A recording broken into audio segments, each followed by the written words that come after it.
देश रत्न डॉक्टर राजेंद्र प्रसाद भारत के प्रथम राष्ट्रपति सच्चे अर्थ में देश की महान विभूतियों में एक है। चरित्र की पवित्रता, अद्भुत मेधा शक्ति और नम्र स्वभाव के कारण वे इतने उच्च पद पर पहुंच चुके हैं। उनका जीवन भारतीय युवाओं के लिए सदा अनुकरणीय है। बिहार की धरती पर प्राचीन काल से ही महान विभूतियों पैदा हुए हैं।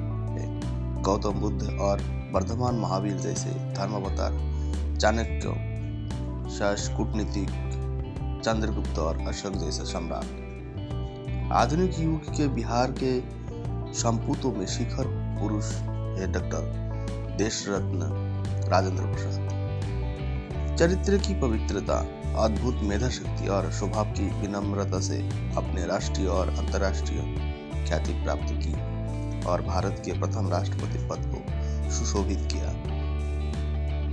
डॉक्टर राजेंद्र प्रसाद का जन्म चंपारण जिले के जीरोदय गांव में 3 दिसंबर 1884 को हुआ। पिता महादेव सहाय पहलवानी, यूनानी चिकित्सा और घुड़सवारी के शौकीन थे। संस्कृत और फारसी के अच्छे विद्वान भी थे। माता कामेश्वरी देवी धर्मपरायण महिला थी। बालक राजेंद्र की रामायण की कहानियों सुनाया करती थी। राजेंद्र बाबू के व्यक्तित्व और चरित्र के निर्माण में माता पिता दोनों का हाथ था।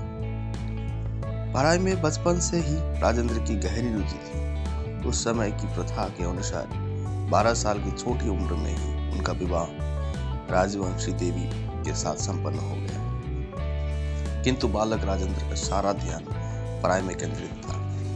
कलकत्ता विश्वविद्यालय की प्रवेशिका इंटर और बीए में सर्वप्रथम आए। मुजफ्फरपुर कॉलेज में प्राध्यापक के रूप में काम करते हुए बीएल और उसके बाद विधि शास्त्र में मास्टर की उपाधि प्राप्त की। राजेंद्र बाबू की वकालत खूब चमकी और वे अपने समय के नामी अधिवक्ताओं में गिने जाते थे।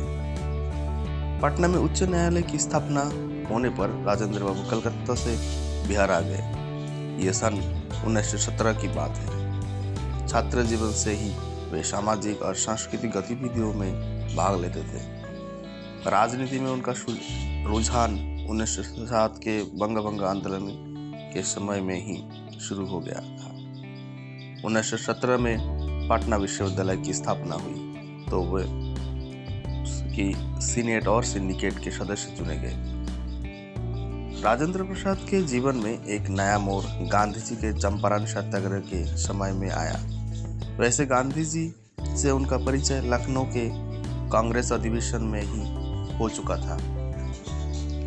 अंग्रेज नील उत्पादकों के अत्याचार के खिलाफ लड़ने के लिए गांधी जी बिहार आए तो पटना में राजेंद्र बाबू के यहाँ ठहरे। चंपारण सत्याग्रह की योजना राजेंद्र प्रसाद के पटना निवास में ही बनी। इस महान अभियान में राजेंद्र प्रसाद गांधी जी के दाहिने हाथ रहे।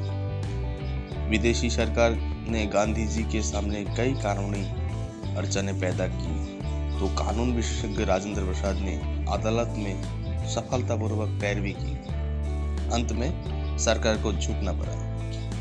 चंपारण सत्याग्रह की सफलता में राजेंद्र बाबू की महत्वपूर्ण भूमिका रही। राजेंद्र प्रसाद अच्छे लेखक और कुशल संपादक भी थे।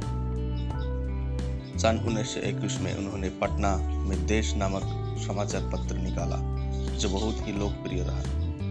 1924 में वे पटना नगर निगम के अध्यक्ष चुने गए। इसी दौरान उन्होंने श्रीलंका, लंदन और बर्मा की यात्रा की। बापूजी ने नमक का कानून तोड़ने के लिए अपनी प्रसिद्ध दांडी यात्रा की तो राजेंद्र बाबू ने बिहार में नमक सत्याग्रह का नेतृत्व किया।